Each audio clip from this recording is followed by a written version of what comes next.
Okay, so post lunch, I know it's a bit drowsy. The room is, dark, but we'll try and make most of your time. We respect, your presence here, your time that you're spending with us.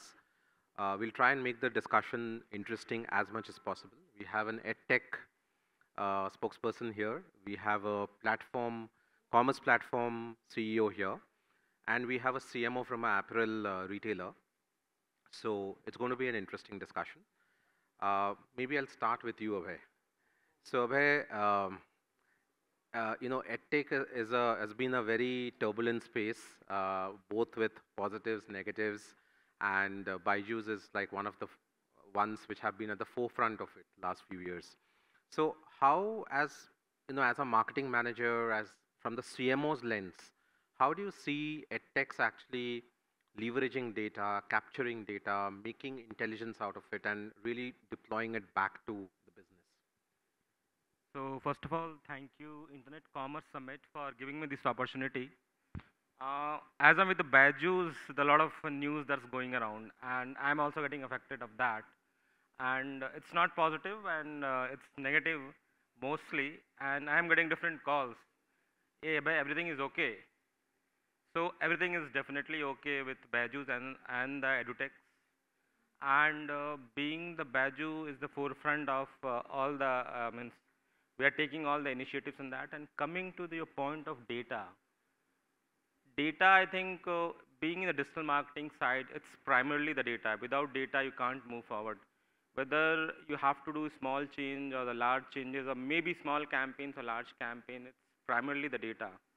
But again, we are facing many challenges. Like Byju has recently started Byju's offline tuitions. It's called Byju's home tuitions. So the thing is that people are coming to the site, they are registering it, and then they are going to our offline centers. So we are trying to map each and every customer journey, each and every customer data points. But the challenge is that like father is filling the form and the kid is going to the center. So still we are working a lot of things and a lot of data point. I think we are doing a lot of things like for the Google Analytics part, G4 has been integrated. So G4 means you have web plus app. So currently most of the business challenges, web we have some different views, and app you go is we got a completely different view. But with the G4 implementation, I think one challenge has been we have taken that particular challenge, but the other challenge is how we integrate the offline and the online world. Whether it's edutech or maybe the D2C large brands, that's I think is the one challenge that from the edutech front we are facing. Yeah, that's all from my side. Sure. So I'll do one more follow-up question before I come to Kumar on the platform side. See, very interesting. You talked about the online and the offline, and every retailer has been trying to get an omni-channel view of the consumer.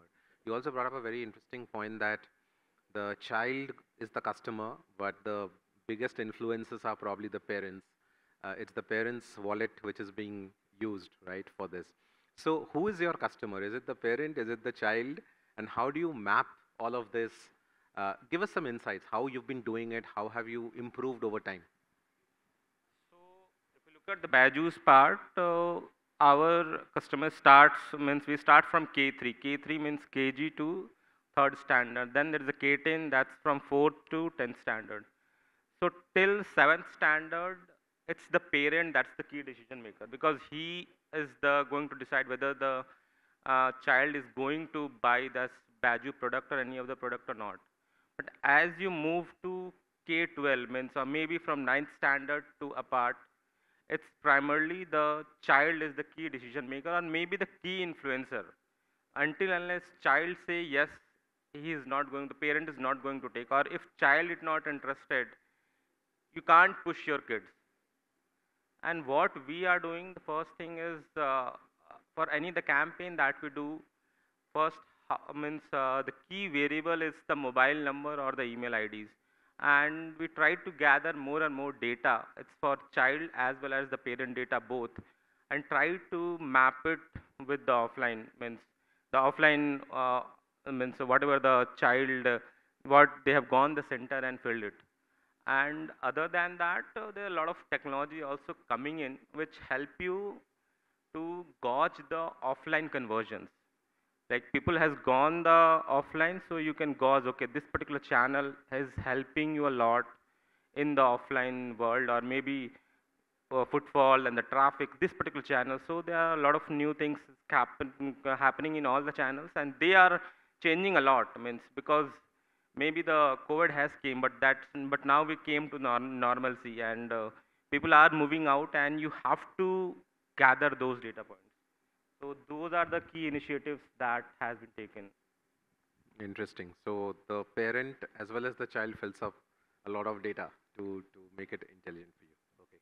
I'll come to Kumar's side. So Kumar, from ndhgo, you have a platform which basically enables retailers to quickly start their e-commerce journey very quickly. That's the Right. proposition. And in doing so, how much of it involves multiple types of content? How are you enabling your customers with different creative marketing, strategies or techniques, or what's the ask of the customer really at that strata? Okay, so yeah, so I think it's a very, very important and pertaining question that you have asked. So when we are talking to a customer or prospective customer, right?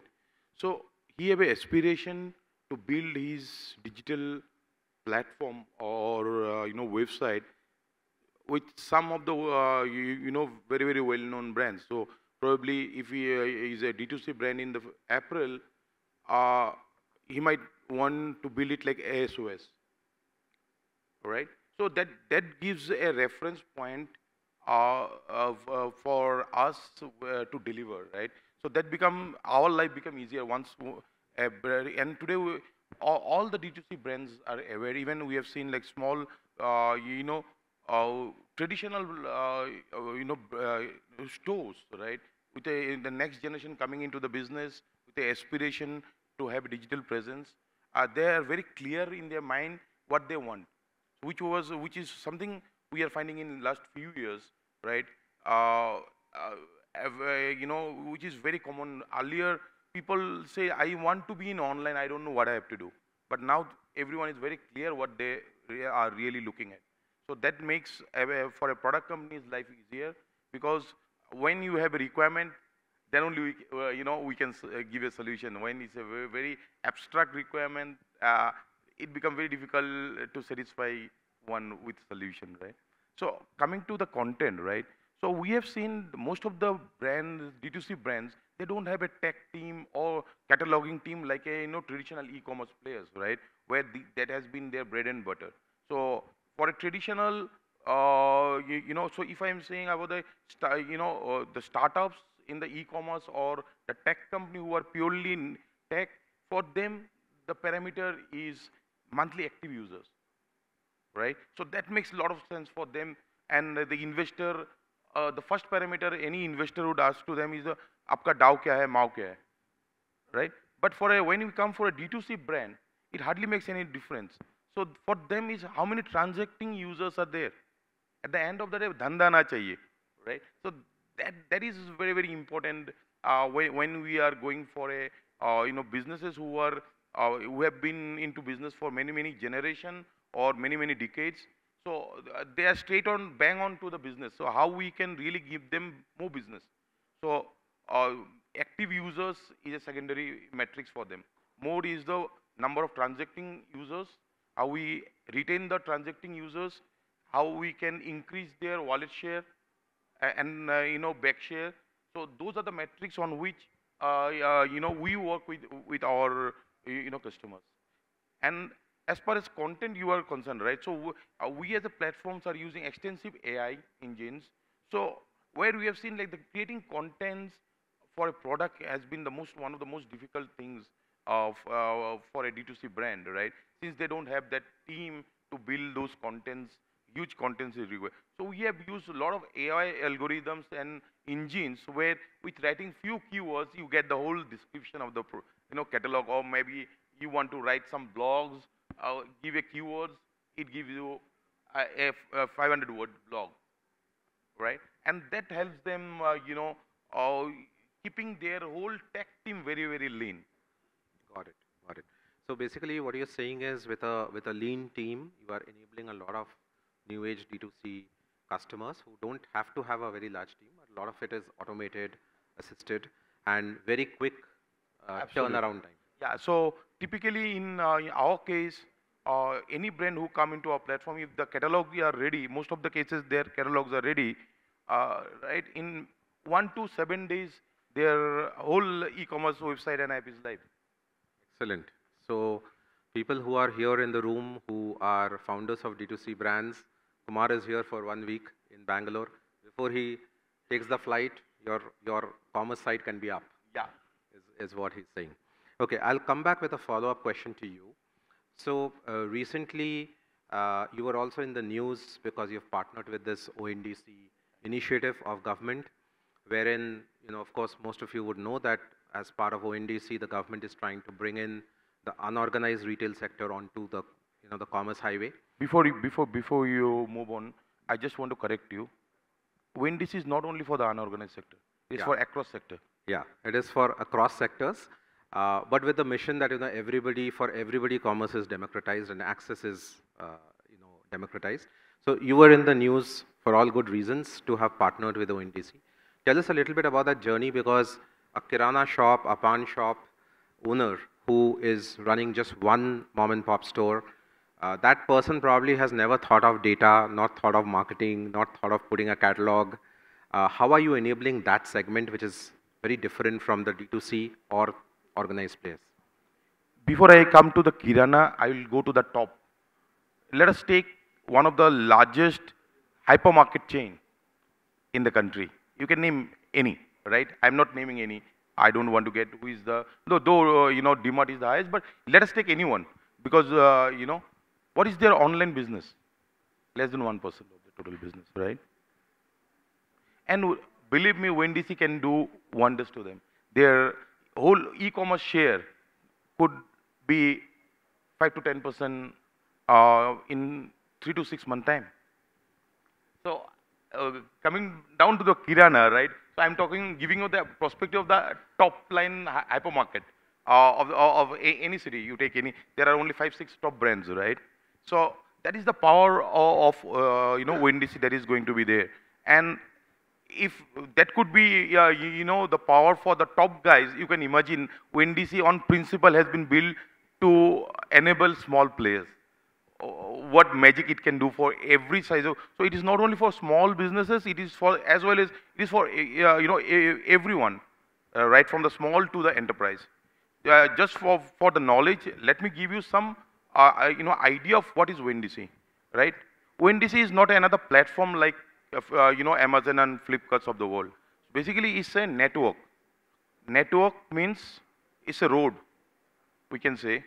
So a highway is being built, right? Now, with the objective of highway, we build highway to ply, cars, right? So when we build a highway, it's not only the car that ply from one place to other. The both sides get developed as well, right? The city comes across the highways, and it's going to be the same thing. So once we have a network where buyer and seller can communicate and transact, right? The whole ecosystem, and the ecosystem could be anything, right? So it could be the ecosystem of bankers lending today, which takes some, 15 days to a month even to do the processing, right? And there are a lot of, GST-based, bill discounting and trade financing, even at a smaller level, could be a reality once the transactions are digitized, right? On the other side, there could be a lot of utility players today who are not able to market their product, right? Someone is building catalog, right? He is not able to market. So once we have a network, he will be accessible across the nation. So we can't imagine today what is the overall ecosystem that is going to get created, around the ONDC. And I will always suggest all the D2C brands or traditional businesses, whenever a new thing comes, everyone should take that opportunity at the first place. The reason is when you start early, your reputation, because if you see today, all business who do good business on online is based on the reputation they have created on that platform, right? So, you know, when you start on WNDC in the initial times, right, you have got a very, very lenient, you know, rating mechanism now. You know, one like is one, you know, point, let us assume. But as days will go, then that, you know, rating complexity will increase. So now you can create thousands and thousands of ratings, reviews on your platform, so that in 6 months to 1 year, when it takes the full shape, right, you have few thousands of reviews.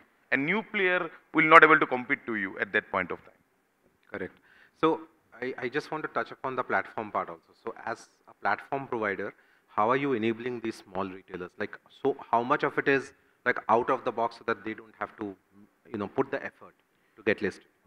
So for a grocery, because today we are doing the use cases are the restaurant and grocery. So we are working to you know, in by January, electronics, apparel, and furnitures are going to get live on the platform, because there are some you know, technicalities are there on the you know, on these sectors, mostly related to way bill and all those stuffs, right? So those things are getting sorted now, and by Jan we are expecting that electronics, furniture, apparel. So you get almost everything, so you know, on the platform, right? So as a grocery and you know, food, right? So we have got all the catalogs of a you know, brands on you know, is available. So as a you know, grocer, right? So he hardly takes few minutes to get live on WNDC. Got it. So that's very seamless and easy for somebody who's not been on the e-commerce channel, right? And execute. Abhay, I'll come back to you. So, and touching upon a little bit on the disparate touch points of customers, right? Of both offline, online. Plus, you also have acquired quite a few companies over last few years, right? Now, different companies would have had their own data ecosystems. What is the effort in terms of unifying it? How much is it possible? And what would be your, you know, practitioner's approach? Like, different platforms may have their own data sets. How do you bring all of that together to make sense so that you know how the user may be moving from one platform to the other, or from offline to online, online to offline? So yeah, this is one of the biggest challenge that we have faced, because the multiple companies that Byjus acquired, few are in the same segment or it's overlapping. So maybe not instantly, but maybe moving down the line 6 months or 1 year, we have to integrate those services. And the first thing that we're doing in that, we are making all them to move to a common platform. And the platform will be same for across all the verticals and across all the SBUs that are there in the Byjus. So that's the one point we are taking care of. And the second part is the other thing is that if you look the Google Analytics or maybe any other attribution platform, things that they give you a kind of combined data. Means they don't give you a single user data that, okay, this particular user has gone here, he has gone to this particular, he has contacted the salesperson, then he has contacted, he has again go to the offline center, and then he has done something in your app, then he has done something on the web, and then finally he has purchased. And after purchasing also, what are things that he is studying. So all this particular customer journey, it's very tough to have the one platform, and particularly attribution platform doesn't give the user level detailed customer journey. So for that, the one thing is that the CRM should be have those kind of facilities which can take care of all the multi-channel, apart from the online, also the offline. So we are bringing intelligence to our CRM system so that all the touch points should be taken care of. And yeah, the challenges are still there. The major challenge is the offline, which I talked in the beginning. But with the people using a lot of mobiles, I think maybe some days when that challenge can be conquered. But yeah, that's, I think it's not only the Byjus. I think most of the brands which is working in the multi-channel space, uh, that's the key pain area. So if I just maybe put you in a spot slightly here, is there one or two examples that you can give where let's say you are able to do something, you're able to get certain insights now because you have worked on the data foundation layer versus say when it was not there earlier.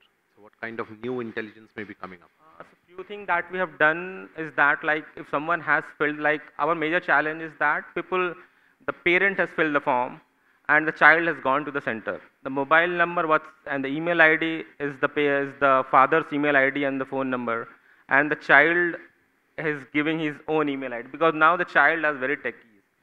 In the 6th standard, 7th standard, they create their email IDs, they have the phone numbers, even many of the kids now having the mobile phones. So one thing that we're doing, that when we have any kind of online campaign, we give something to the user or maybe some kind of code, so that that particular code will be unique for that particular user. So whether it's the parent or the child, through that particular unique code, we map those data points. So that's the one activity that we have done, and it's a little bit success, means a good amount of success. And the other part that we take care that as we do something on the online, give something, matlab, some kind of coupon code or something, so that again the child and the parent, that key challenge that we are facing, that get mapped. That's very interesting, because otherwise the content that you are targeting also can be very misplaced depending on the persona. So Kumar, if I come to you on the platform side, so you've built this platform, you've enabled so many brands. There are certain capabilities in the platform. Generally, not just talking about your platform, but generally similar kind of platforms. What are the future capabilities you see coming in this space which will help D2C brands? So I think today there are couple of solutions are there which work on silos, right? As a typical, commerce platform, whether our ndhgo or any, platform, if you see, so everything need to get plugged in. So there are a lot of efforts required. Some are integrated. Sometimes we see, brand is using some specific loyalty solution. Let us assume, right? So which is, traditional, and need to, there is a lot of effort need to be given to integrate that, right? Because we don't want to lose the customer, right? So we also give an effort. Maybe the use case of that, solution doesn't come fit us at this point of time, because my other customer don't use that specific loyalty solution. But he has, unless until he incorporate that loyalty solution, this our solution is of no use for him, right? So I see the future commerce solution has to be fully loaded, fully integrated, so that as a end user, as a end buyer, as an end brand, I get everything in a button of of my click. I don't need to look around for what will be my loyalty solution, what will be my communication channel, what are my engagement system, how I am going to do the post-sale activities, how I am going to do the gamification stuff. So and we are also moving towards that, right? Because you can't build everything together alone, right? So trying to figure out the best solution, possible partner in each segment, bundling together and putting it as a single solution, bundle solution to the client, so that he have got everything right from the gamification to engagement to communication to loyalty and post sale engagement as well. So you're seeing more convergence. Yeah, more convergence. And my question is, from a lens of the customer, will it then become more costly and more time to implement? No, today if you see, most of the brands are using it. So the serious brands are all are having something or other, right? So the pricing is again, it again depends on what I'll say, on the scale, right? So earlier there were only a handful of brands who were going for an enterprise level solution. Today there are 100,000 of brands. We get an inquiry of hundreds, and thousands of, on a monthly basis from the brands, right? So, when the number of users requirement will increase, the cost is going to come down for sure. Okay. Interesting. Abhay, one more question to you. So Byjus is known for a lot of influencer marketing as well. You were also in some news, for influencer marketing recently. How do you see ROI of these kind of strategies? How do you see, how does the audience basically connect to this? What is your thought process? So coming to the Byjus part, I'm not much aware of what they have done in the influencer marketing, but my past experience, first of all, the influencer charge bomb. Means, if you are a kind of macro influencer, means having a follower of 1 lakh plus, or maybe a major influencer having 10 lakh plus, so there means the charge will be bomb. You can't even think to start the campaign. So I have done a little bit on the influencer side, but I go with the nano influencer and the macro influencer. Nano influencer means having a followers of some 10K plus. The difference between the nano and the big size influencer is that the big influencer don't have so much intimacy between the user and the follower. But if it's the nano influencer, there's a lot of intimacy. They know personally who is. So I still prefer to the smaller one because those give you the bigger ROI. Their charge is very decent. You can easily start a campaign with a minimal budget, and if it works, you can scale it up. And their conversion rates and other data point, particularly the sales ROI, is pretty high compared to the large influencer, which looks big, which looks big from the outside, and also they will charge bomb. So from them, I always prefer to go with the medium size or maybe the nano influencer because they are very much connected with their followers. Maybe their number of followers is very less, 10K, 15K, but you have to find those kind of influencers where the connection with their all the followers is very high. So it's a very challenging area, but yeah, I think it's the one area I think the way content is growing exponentially, and not only the big celebrities having the good follower, even someone who is a very unknown face has a good follower, and also it's very social, intimate kind of relationship is there with the follower and the influencer. So I think this is a channel that everyone should explore, and it can definitely give a better ROI compared to any other channel. Yeah, particularly D2C brands. Correct. Okay, maybe with some 3 odd minutes, I'll open up the floor. Any questions from the floor? You can ask the panelists. Maybe 1 or 2 questions.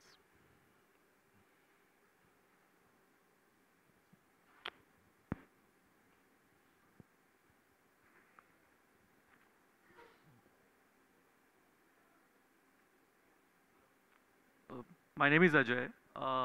This question is related to data. In the edtech space, do you use data once the sale is closed? No.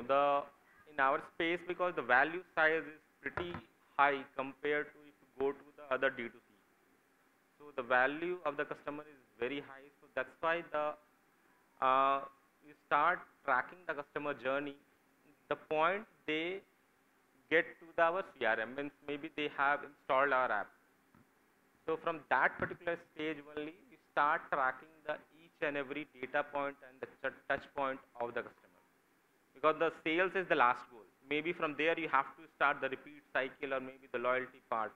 But as the value size is very high, you have start tracking each and every data point from the day they got registered or maybe installed our app. Maybe just last 1 question.